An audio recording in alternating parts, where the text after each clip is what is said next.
सत्संग से हमें क्या मिलता है? सद्बुद्धि मिलती है। और जब तक सद्बुद्धि हमारे जीवन में नहीं आएगी, जब तक सद्बुद्धि नहीं आएगी तो हम कोई काम जीवन में ठीक से नहीं कर पाएंगे। तो ऐसे ही जिंदगी के जितने काम हैं सब देखिए ध्यान पूर्वक, अब एकाग्र मन से जब किए जाएंगे तभी देखिए विद्यार्थी जीवन में भी देखिए, जो विद्यार्थी आलसी होते हैं वो सही रूप से देखिए विद्या अध्ययन कहाँ कर पाते हैं। और किसान जो आलसी होता है देखिए वो अपने किसानी सही से नहीं कर पाता है। आलसी व्यक्ति जो है वो जीवन में कहीं भी रहे, और महिलाएं जो आलसी होती घरों में देखे घर में भी कचरा कूड़ा, घर भी गंदा उनका बना रहता है। तो आलसी व्यक्ति जीवन में जहां वो जाएगा, जहां रहेगा, वहां की जगह भी वो बेकार कर देगा। तो खाया पिया घाय के और सोया पाँव पसार, और भोंदू कुछ जाने नहीं, हम का संसार। अब खा पी लिया, पाँव पसार के सो लिया, और अब उन्हें ये भी नहीं पता हम कौन है, हमारा कर्तव्य क्या है, हम कहाँ से आए हैं, कहाँ को जाएंगे, ये मनुष्य जीवन क्यों मिला है, और मनुष्य जीवन मिला है तो मनुष्य जीवन में क्या करना चाहिए। अगर इन सब चीज़ों पर हम विचार कर लें और विवेक कर लें, सोच लें और चिंतन कर लें, तो हमारा जीवन महान हो सकता है।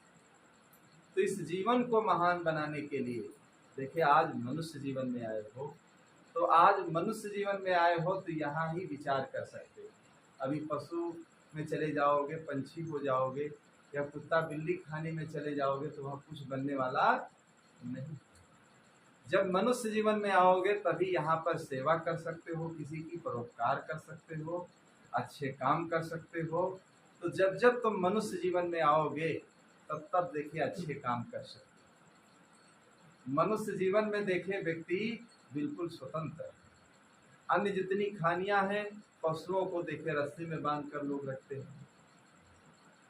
जितने अन्य जीव जंतु हैं देखिए सब में परवशता, लेकिन मनुष्य जीवन में सुवस्ता है। मनुष्य जो चाहे वो अपने जीवन में कर सकता है, जैसा चाहे तो अपने जीवन को मनुष्य जो है वो बना सकता है। इसलिए मनुष्य खानी सबसे श्रेष्ठ खानी बताइए, सबसे महान खानी बताइए।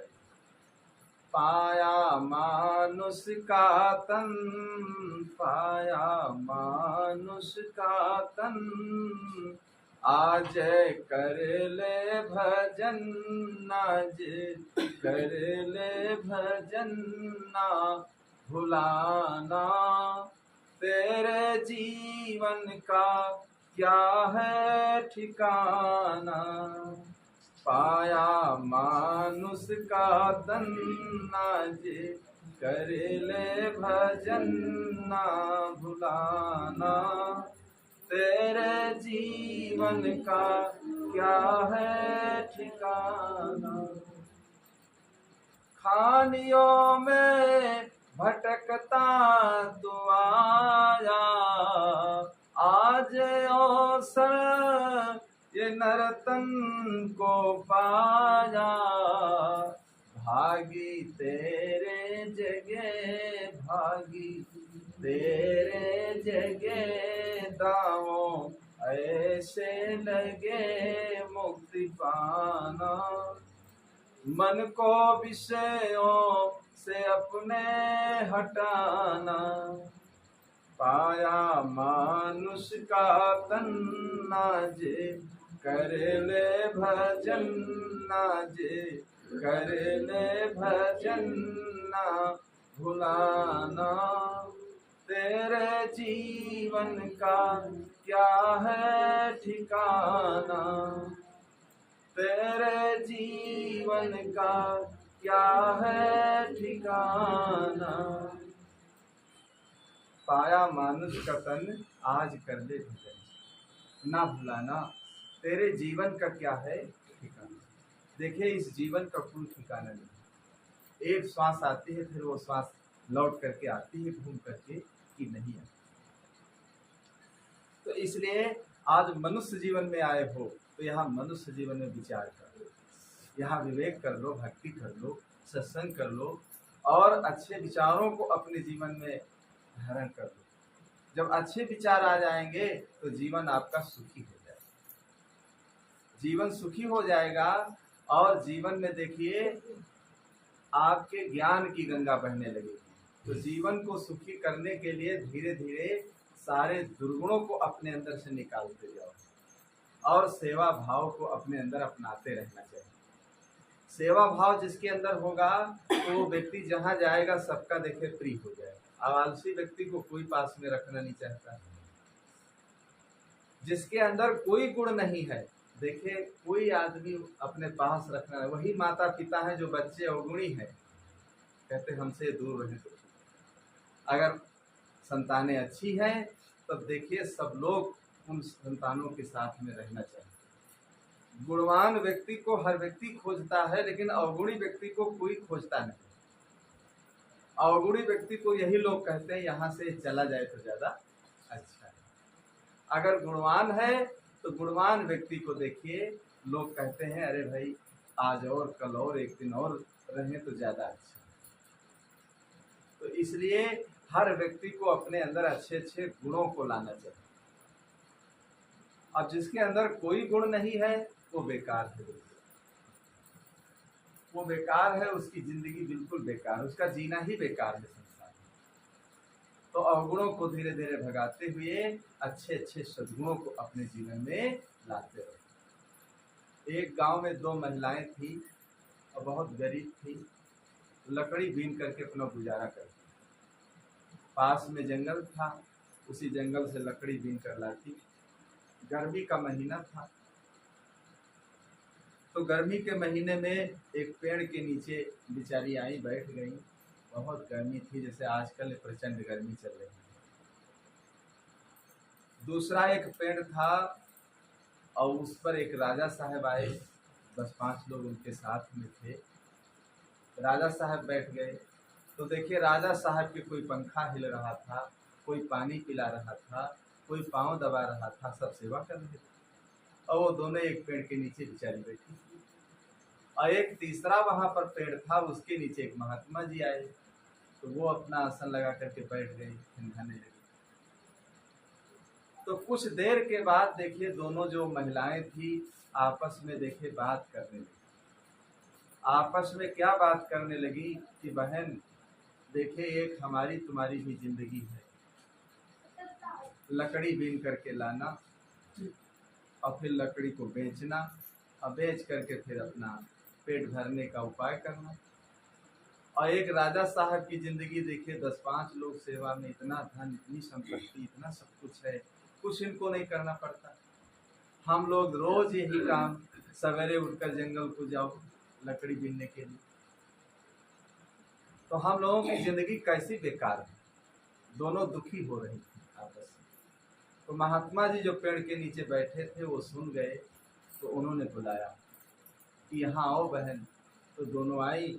तो महात्मा जी पूछने लगे तुम दोनों लोग क्यों परेशान हो? फिर महात्मा जी हम इसलिए परेशान हैं, हम लोगों की जिंदगी लकड़ी बीनते बीनते ही चली जाएगी क्या?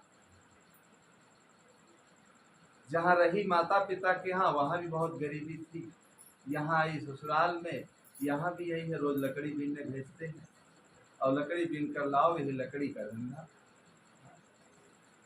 तो महात्मा जी कहने लगे देखिए कुछ भक्ति भजन करो, कुछ विचार अपने अच्छे रखो, जाओ हम तुमको आशीर्वाद देते हैं, सवेरे जब बिस्तर से उठना तो कुछ न कुछ तुमको मिलेगा। लेकिन इस तुम्हारी जो बहन है इसकी भाग ज्यादा अच्छी है, तुमको अगर 2 रुपये मिलेंगे तो इसको 4 मिलेंगे, ये भागशाली ज्यादा है। तो गई, सो गई। सवेरे जब उठी बिस्तर से तो देखा बिस्तर पर 5 रुपये रखे, तो उठा लिया। 5 रुपये रखे थे, उसी से सामान ले आई, लकड़ी बीनने नहीं। जब वो बहन थी मिली शाम तक, तो बहन से पूछा कि बहन क्या सवेरे बिस्तर पर कुछ मिला था तुम्हें? कहें हाँ मिला था, 10 रुपये मिले। तो कहा हमें तो 5 मिले, तुमको 10 मिले। कहें हाँ वो तो बताया था महात्मा जी ने कि इसकी भाग बहुत अच्छी है। तो अब जितना रोज उनको मिलते उससे दूना। तो कई दिन ऐसे मिलते मिलते पूछते पूछते उसके अंदर बहुत ईर्ष्या हो कि क्या करें, हमको बताओ 5 इसको 10, हमको अगर 50 तो इसको 100, हमको अगर 1000 तो इसको 10,000। हम क्या करें, क्या उपाय करें कि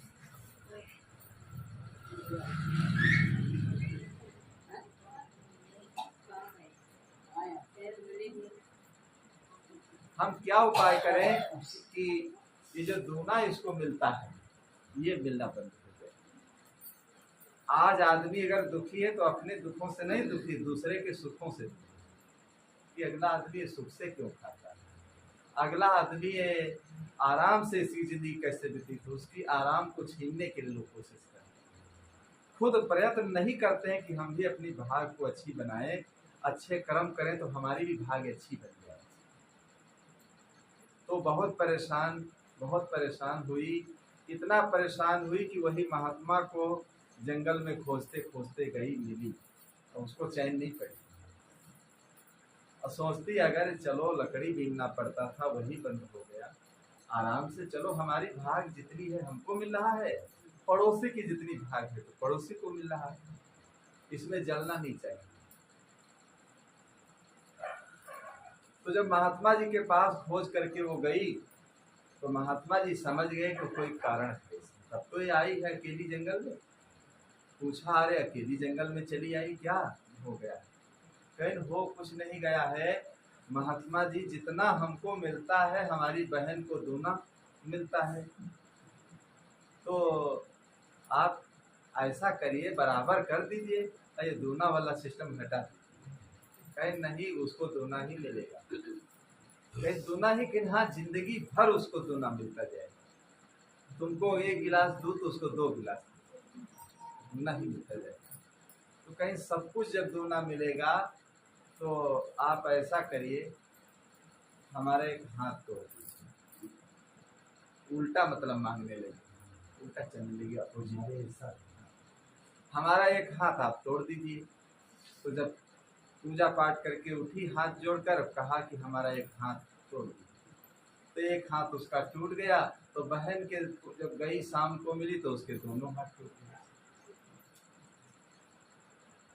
तो फिर दूसरे दिन जब पूजा पाठ किया तो कहा एक हमारा पाँव तोड़ दीजिए। तो जब दूसरे दिन बेचारी मिली वो तो उसके दोनों पाँव टूट गए। फिर तीसरे दिन जब पूजा पाठ किया तो कहने लगी कि हमारे दरवाजे पर एक पानी पीने के कुआं होना चाहिए, तो उसके दरवाजे पर 2 कुआं हो गए, हर चीज दूना। फिर और आगे जब बढ़ी तो एक दिन कहने लगी ऐसा करिए महाराज जी हमारी एक आंख फूट गई। तो जब एक आंख उसकी फूट गई तो उसकी जो बहन थी उसकी दोनों फूट गई। वो सोचने लगी जब दोनों आंखें इसकी फूट जाएंगी और दोनों तरफ दरवाजे की कुआं है, तो जब ये निकलेगी तो इधर नहीं तो उधर कुएं में गिर कर मर जाएगी। और जब कुएं में गिर कर मर जाएगी बस हमारा दुख जो है वो खत्म हो जाएगा, तो मर जाएगी।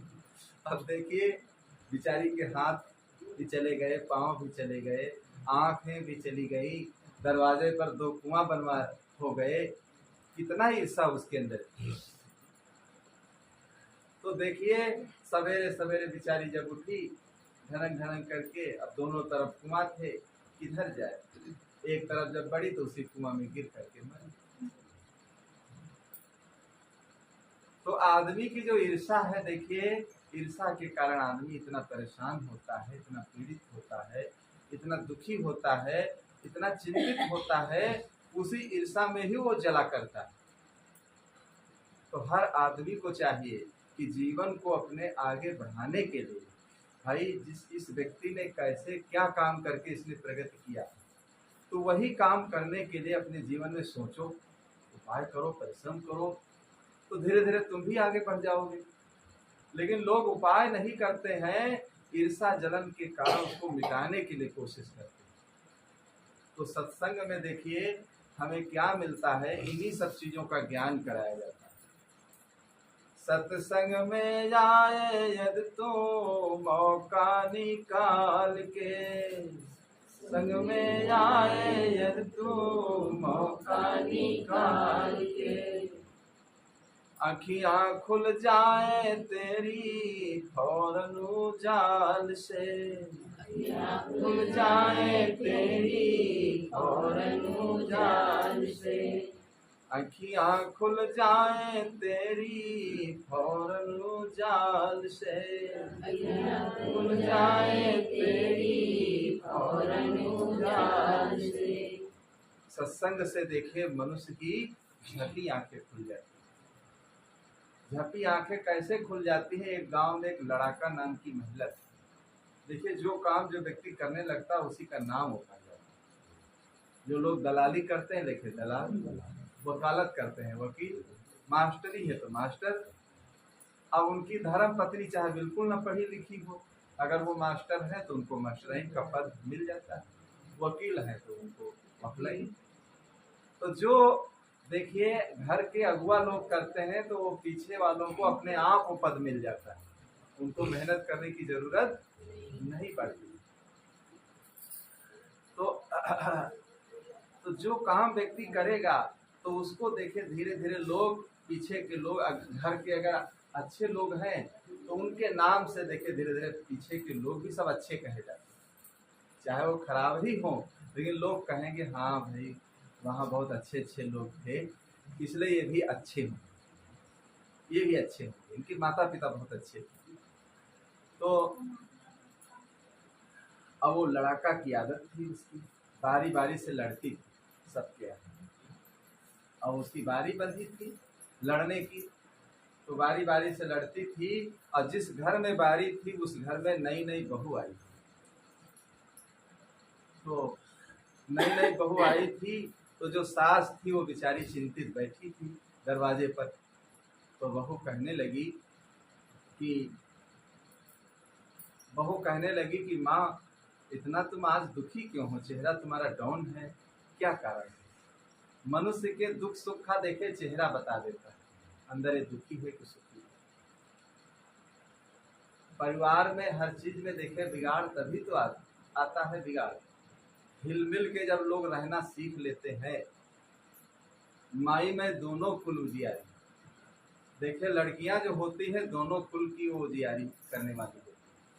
जो अच्छी लड़कियां सुशीला होती हैं तो मायके से लेकर ससुराल तक ये दोनों कुल, एक देखिए लोक है मैका और एक ससुराल पक्ष, दो पक्ष।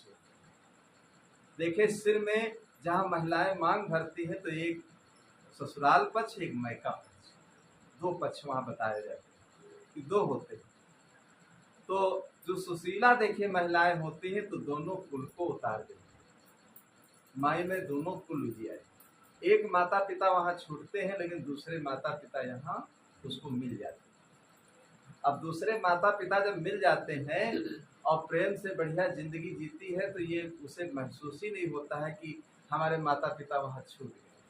अरे जो तुम्हारे माता पिता थे अब उस माता पिता के साथ में तो नहीं रह पाओगी, अब जो माता पिता मिले हैं उन्हीं माता पिता के साथ तो रहना होगा। तो यहाँ से अगर सबके प्रति अपनत्व होगा, प्रेम होगा, भाव होगा, और तो देखिए घर के लोग भी प्रेम करेंगे तो घर देखिए स्वर्ग हो जाए। बहुत घरों में हम लोग जाते हैं तो पता ही लगता है कि ये बेटियां हैं कि बहू। कुछ ऐसी महिलाएं होती हैं कि बेटी अपने खून की होती, बहू दूसरे खून की। कभी ये नहीं समझना चाहिए।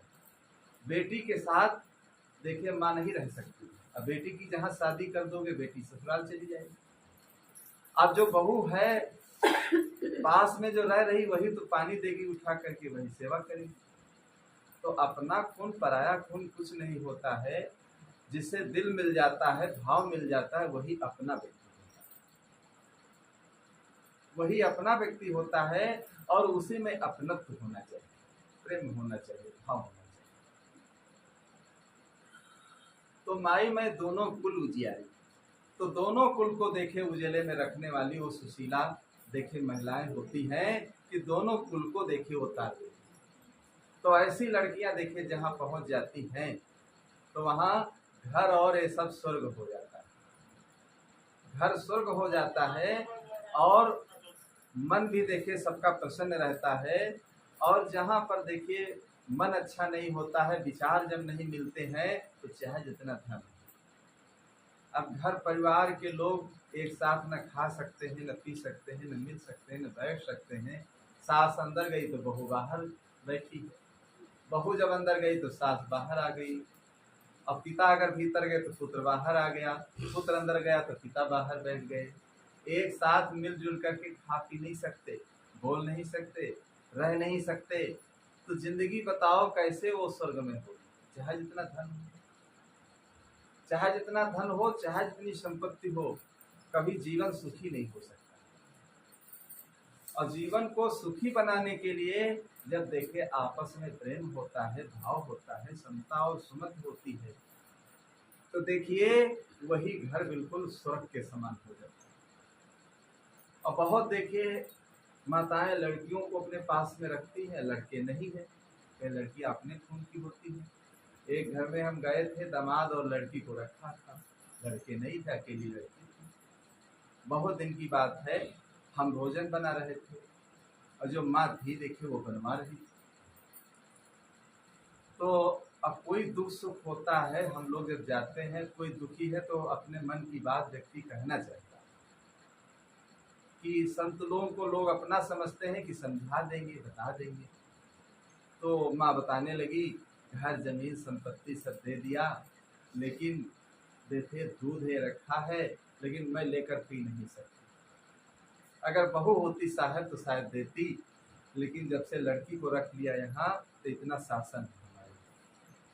तब तक वो लड़की पीछे से आ गई, उसने सुन लिया। अब देखिए जैसे सुन लिया इतनी बात, पकड़ लिया उसके बाल और उसी आंगन में खींच लगी अपनी माँ को। अब मारने लगी। हम भोजन बना रहे थे, हमने बहुत मना किया कि अरे बेटी हमारे सामने मत मारो, और हम चले जाएंगे तब फिर मारना, और नहीं तो बहुत बदनामी होगी, हम जहाँ जहाँ जाएंगे वहाँ वहाँ कहेंगे, कथा बना लेंगे इसकी, मत मारो। हाँ लड़ाई मार मत करो, भोजन भी है, बताओ भोजन भी पाने लायक नहीं रहा है, मारपीट करने लगी दोनों। तो देखिए अपने खून की तो लड़की है, अपने खून की होते हुए फिर भी देखे मारने लगी। और हर चीज कोई उठा नहीं सकती थी बेचारी। तो अपना खून, खून सबका एक समान होता है, अपना और पराया कोई खून नहीं होता। खून काटने पर देखे सबका एक समान निकलता है, चाहे बहू का हो चाहे लड़की का, एक ही समान निकलेगा। तो जहाँ प्रेम हो जाएगा तो देखिए वो जिंदगी बढ़िया अच्छे ढंग से बीती। तो माई में दोनों कुल उजियारी। तो वो लड़कियां देखे जो सुशीला होती हैं, दोनों कुल में उजेला कर देती हैं, दोनों कुलों को उतार देती हैं। दोनों कुलों को कैसे तार देती हैं, एक बहुत कहानी हमें याद आ गई, बचपन में सुना था हमने संतों से कि एक लड़की थी जब अपने माता पिता के यहाँ रहती थी तो बहुत सेवा भाव सीखा, घर की सफाई करना, बड़े बूढ़ों की सेवा करना, कोई प्यासा हो उसको पानी लेकर के तुरंत देना, और कोई साधु संत आए उनकी सेवा करना। तो मायके से सब कुछ सीख रखा। आजकल का जमाना ऐसा आया है, लड़कियों को लोग पढ़ाते हैं लेकिन सेवा नहीं। वही लड़कियां पढ़ लिख करके जब उन घरों में जाती हैं तो क्या है, वो सेवा करना नहीं जानती, भोजन बनाना नहीं जानती, होटल से भोजन आता तब खाती है। उन्हीं घरों की देखिए बूढ़े बुजुर्ग लोग सब वृद्धाश्रम में डाल दिए जाते हैं, सेवा करना नहीं। तो पढ़ाने के साथ साथ देखिए लड़कियों को सेवा भी सिखाना चाहिए। जब सेवा भाव सीख लेंगी तो जब वहां जाएंगी तो सेवा भाव करेंगी, तो देखिए माता पिता का उसमें नाम। पढ़ाई भी जरूरी है आज के जमाने में, लेकिन पढ़ाई के साथ साथ सेवा भाव भी जरूरी है। सेवा भाव का अंग देखिए कमजोर होता जा रहा है। तो जब उसकी शादी हुई, ससुराल को गई, तो वहां सास, अब उसकी आदत थी भाई जो बच्चों की सेवा करने की आदत जो होगी वही माता पिता की सेवा करेगी। अगर सेवा करने की आदत नहीं है तो तुम पानी मांगोगे वो बाहर चले जाएंगे, उठाकर पानी नहीं देंगे। तो जब ससुराल को आई तो सास ससुर की सेवा करना, समय से भोजन बनाना, सब कुछ करना, सारा काम देखे कर लेती थी। तो सारा काम जब कर लेती तो सब लोग बहुत प्रसन्न होते, बहुत खुश होते कि भाई बहुत बहू बहुत अच्छी है, वो सारा काम कर लेती है, बहुत परिश्रमी है। तो फिर धीरे धीरे जब सास ससुर का देहांत हो गया तो लकड़ी के सास ससुर बनवाए। अब लकड़ी के सास ससुर उनकी सेवा करती, नहलाना धुलाना। लकड़ी के तो खाते पीते नहीं थे, जैसे भगवान की मूर्ति होती, खाती पीते नहीं, लोग भोग लगाते। एक दिन उसके पति खेत में हल चला रहे थे, बहुत देर हो गई भोजन जलपान ले जाने में, वो नाराज हो गए आए तो जो हाथ में डंडा था उसी से मारने लगे। कहीं जो जीवित इंसान है उनको तो पानी नहीं मिलता है, लकड़ी के साथ ससुर उनको खिलाते खिलाते तुम्हारी जिंदगी जा रही, घर से निकाल दिया। पुराना जमाना था, आजकल के जमाना नहीं था, आदमी घर से निकला बैठ लिया चला। लोग पैदल जाते थे, पैदल आते जाते थे, और ये सब झोले नहीं थे गठरी बांध कर सिर पर रखकर। तो देखिए अपने कपड़े गठरी में बांध कर सिर पर रख लिया, अपने मैके की तरफ चल दिया। रास्ते में जंगल पड़ता था, चलते चलते शाम हो गई। तो एक बहुत बड़ा पेड़ था जंगल में, उसी पर डर गई कि अब रात हो गई है और तो लाओ इसी पेड़ पर चढ़ जाए और जब सवेरा होगा तब आगे चलें। उसी पर चढ़ गई। रात में चोर लोग सोना चांदी रुपया पैसा लूट करके आए तो उसी पेड़ के नीचे बंटवारा कर। तो चोरों का जो सरदार था वो सरदार कहने लगा कि देखिए भाई, जिसके पास जो सोना चांदी हो निकाल करके रख, ईमानदारी से, ने ऊपर वाला देखता है। ऊपर उसने बताया भगवान जो बैठा है वो देखता है, और ऊपर वो बैठी थी वो पेड़ के ऊपर। तो वो डरी बेचारी कि अरे तो ऊपर वाला बताता है, इसका मतलब ये चोर लोग जान अब मारेंगे रिश्तेदार। तो देखिए आदमी जब डर जाता है तो उसके हाथ में जो चीज होती है गिर जाती है। जब डर आ जाएगा तो हाथ में जो चीज होगी गिर जाएगी। तो जब वो डर गई तो लकड़ी के जो सास ससुर ऊपर हाथ में थे पकड़े थे वो गिर गए। जब गिर गए तो पेड़ बहुत बड़ा था, तो इस डाल पर उस डाल पर जब वो बहुत जोरों से गिरे, रात में आवाज देखे बहुत जोरों से, बहुत खड़बड़ की आवाज हुई।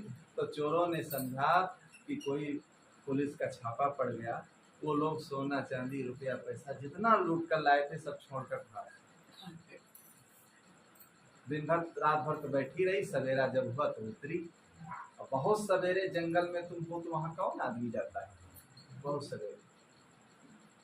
कुछ देर जब होगी तो लोग गांव से जाते हैं। जब उतरी तो सास ससुर पड़े थे, देखा रुपया पैसा सोना चांदी सब पड़ा। तो उसी गठरी में उसने बांध सिर पर रख लिया गठरी, सास ससुर को ले लिया, ससुराल की तरफ लौटा। तो जब पति ने देखा, कहा देखिए अभी शाम को मैंने इसको कहा था कि अब जाओ तुम यहाँ से अपने मैके, लेकिन एक दिन भी देखिए वहां गुजर नहीं हो पाई, लौट आई। तो जब दरवाजे पर गई तो वो जाने नहीं दे रहे थे, कहने लगे अरे अंदर जाने दो। तो अंदर जब गई तो गठरी खोल करके दिखाया, कहा देखिए हल चलाते चलाते तुम मर जाते पूरी जिंदगी। ये जो माता पिता की, सास ससुर की, साधु संतों की जो मैंने सेवा किया, ये सेवा से देखे मेवा ये मिली। अब बैठे बैठे आराम से खाओ, इतना ये धन है, घर मकान भी बना लो और आराम से बैठे बैठे खाओ, कुछ करने की जरूरत नहीं। सारी जिंदगी तो गरीबी में दुख में गई। कहने का मतलब ये है सेवा करने से देखिए मेवा मिले।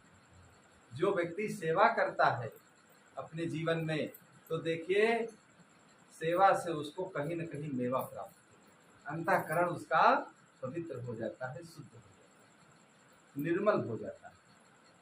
तो सेवा में बड़े बड़े रहस्य देखिए बंधुओं छिपे होते हैं। इसलिए माई में दोनों कुल उजिया, दोनों कुल को उजेरा करने वाली वो लड़कियां होती हैं, वो बहुएं होती हैं। तो ऐसे ही अपने भाव को सुशीला बनाना चाहिए, कर्कशा नहीं बनाना चाहिए। तो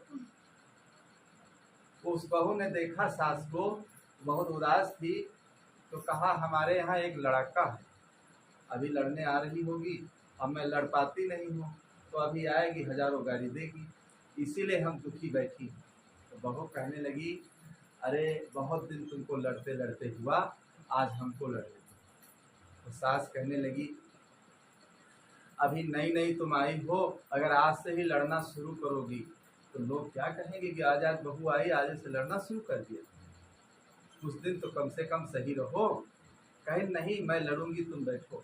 तब तक लड़ाका आ गई, वो हजारों गाली देने लगी दरवाजे पर।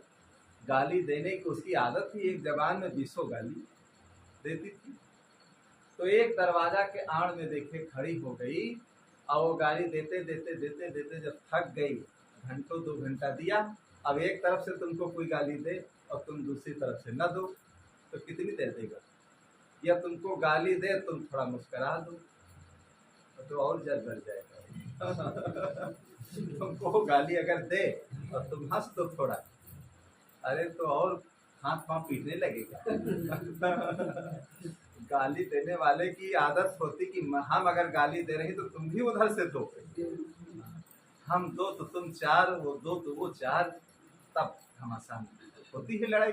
और एक तरफ से गाली, एक तरफ से कुछ नहीं, एक तरफ से वो हंसती है तो और वो जल जाती है। समझ लो जैसे अग्नि पर पेट्रोल छिड़क दो, वो दशा उसकी होती है।